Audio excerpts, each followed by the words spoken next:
polêmica sobre política, mas é uma curiosidade que eu tenho e que se eu pudesse perguntar pra todo mundo que já se candidatou algum dia ou que pretende se candidatar. Quando a gente fala hoje na escolha do partido, é por isso que eu te perguntei, se foi no mesmo partido? Não, você começou lá no PDT, depois você migrou pro MDB. A escolha do partido. Quando a gente fala de escolher um partido para uma pessoa que quer ser governador de um estado, quer ser prefeito, uma pessoa do executivo, ou mesmo legislativo, mas a nível estadual, eu sinto que o peso da escolha do partido é muito grande. Porque as pessoas que não vão votar num deputado, que não vão votar num governador, presidente, sei lá, até num prefeito, muitas vezes ela leva muito em consideração a vertente política que essa pessoa segue, né? Ainda mais hoje, no Brasil super polarizado, hoje mais Hoje nessa mais. questão política. Antigamente não, antes não. Bem menos, Bem menos, é. embora eu goste de política desde sempre, eu acompanhava as sessões da Câmara de Vereadores quando eu era jovenzinho. Eu Ah, então. saía do trabalho e ia correndo para assistir sessão plenária. Uhum. Fazia isso. Eu adorava. Pedia Firmino Firmeza, na época que ele era vereador de Itaquá. Eu Seu ia Firmino. lá durante o dia, lá falar com ele, falar com os assessores dele pra pedir cópia de projeto que ia ser votado na semana, porque eu chegava na hora lá, o pessoal falava, será colocado em pauta o projeto 2012/216. Você já sabia qual era. No começo, não. Aí a gente falava assim, aqueles que concordam permaneçam como estão, os que não se manifestem agora. Pá, aprovado e por unanimidade. Eu ficava apavorado. Deus, o que eles aprovaram? Os caras estavam conversando, tinha um vereador lendo jornal, o outro conversando. O cara pôs em votação e aprovou a unanimidade. É. Como assim? Aquilo me dava um. Que já é concordado lá dentro, É, né? óbvio, mas quem tá de fora não Não sabe de nada sabe. disso, não entende, e aí, enfim. Mas a minha pergunta é: a escolha, na sua opinião, a escolha do partido para eleições municipais, ela importa menos do que a escolha de um partido para uma eleição estadual e federal? Ou os critérios de escolha não necessariamente são critérios ideológicos? Assim, a primeira vez que eu saí candidato, vou falar da minha experiência, Uhum, né?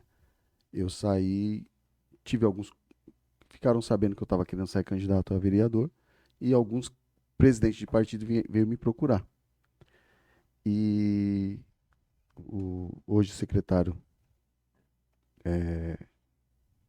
lá em Itaquá, antes era presidente do PDT, Luciano Dávila. E ele me chamou, aí eu falei, pô, qual o número? Ele, 12. Aí eu falei, 12? Ele falou, eu falei, então eu vou pro seu partido, mas você vai me dar 1, 2, 3, 4, 5, vai ser meu número. Aí ele falou, tá bom. Porque eu falei, caramba, pensei comigo, esse número é muito fácil.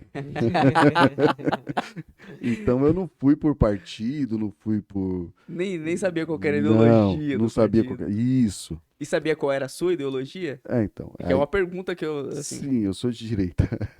Então, assim, eu falei, caramba, esse número vai ser muito fácil. Vou ser eleito assim. Aí fui na internet pra ver os candidatos que saiu com esse número. É que a gente fica curioso, né? Aham. Falei, beleza. Chega no dia lá, todo mundo quer escolher o número, né?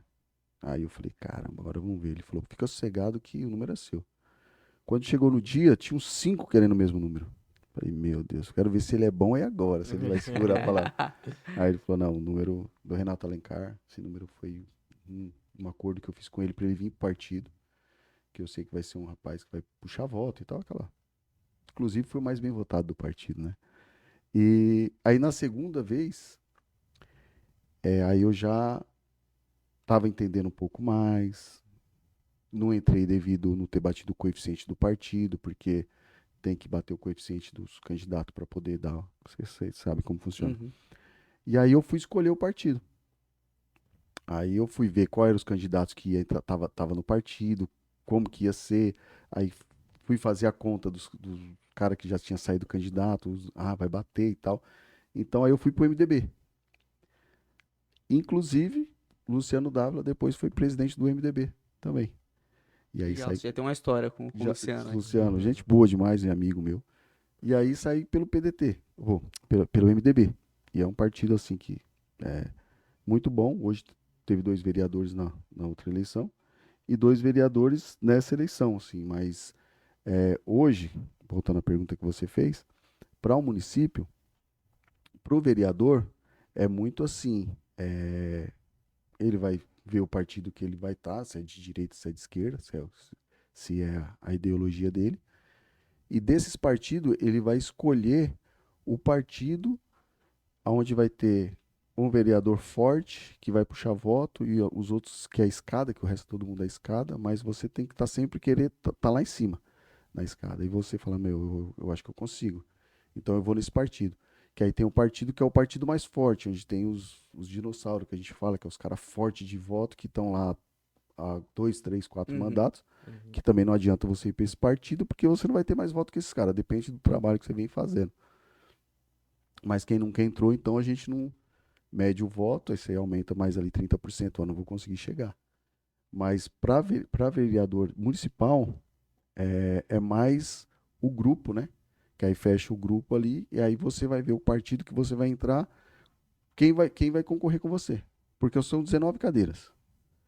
E aí a gente costuma dizer que já tem as cadeiras cativas, né? Que é, aqueles, Já tem um pessoal que já tarimbado, né? que é Que já, aquele já cara que, tem. meu, Arrasta voto já, né? vem fazendo um trabalho legal, que o cara trabalha. Porque o cara que trabalha, ele merece estar lá. Né? Uhum. E aí você sabe, se eu for lá, quem é os que vai estar para baixo? Ó, tá esse. Eu vou conseguir? Não, então eu vou nesse partido, eu vou nesse. Então, é assim, a sua ideologia e escolhe o partido que você acredita que você vai, pelo menos ficar ali de suplente ali, primeiro, segundo, terceiro suplente, né? Para ver se você vai conseguir alguma coisa. Mas hoje, né, não sei se sai candidato na próxima eleição, né?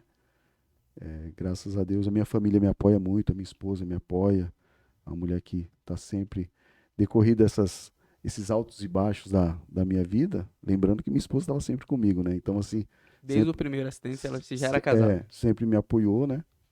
E aí depois veio a pandemia, vendi algumas lojas, vendi 3 lojas, fiquei só com uma, hoje eu só tenho uma em Itaquá e uma no centro de São Paulo, hoje, né? Então Deus me ajudou demais mais uma vez, porque antes da pandemia o cara chegou lá para me comprar a minha loja. Já saí da polícia, já voltei para a loja novamente. Não, vai lá, vai lá. O cara chegou e perguntou para mim perguntou se eu queria vender a loja. Eu falei, ó, tô vendendo, mas eu queria vender da Mauri Ribeiro, não da Capitão José Leite. Aí o cara pegou e falou assim: "Essa aqui você vende?" Aí eu falei um preço absurdo, um valor absurdo. Uhum. E falei o valor da outra. Eu falei, ele vai querer a outra, né? E nisso meu pai e minha mãe no Ceará. Ele foi embora, eu vou pensar e te falo. Eu falei, tá bom. Aí eu tinha uma viagem marcada pro Ceará e tava no aeroporto, o telefone toca, eu fui atender. Cara, ó, vou ficar com a sua loja. Eu falei, da Mauri Ribeiro? Não, da Capitão José Leite. Falei, cara, mas eu tô aqui fazendo check-in, tô viajando, daqui 21 dias eu volto. Ele falou, tá bom, daqui 21 dias eu entro em contato com você. Cheguei 6 horas da manhã de viagem, 11 horas, eu dormindo, ele me ligou. Opa, tá, eu tô aqui, tô indo aí. Aí vendi a loja pra ele. Assim, do valor que eu comprei, 5 vezes mais. Não, acho que umas 6 vezes mais do valor que eu comprei a loja. Deu um ROI bom. Foi assim, bum. Aí logo veio a pandemia, entendeu? Aí depois eu vendi a outra loja, né? E aí fiquei só com uma. Aí ficou eu e minha esposa em uma loja só. Falei, eu vou lá pro Brás. Aí hoje, graças a Deus, tô lá, tô bem. Tô no shopping lá. Graças a Deus,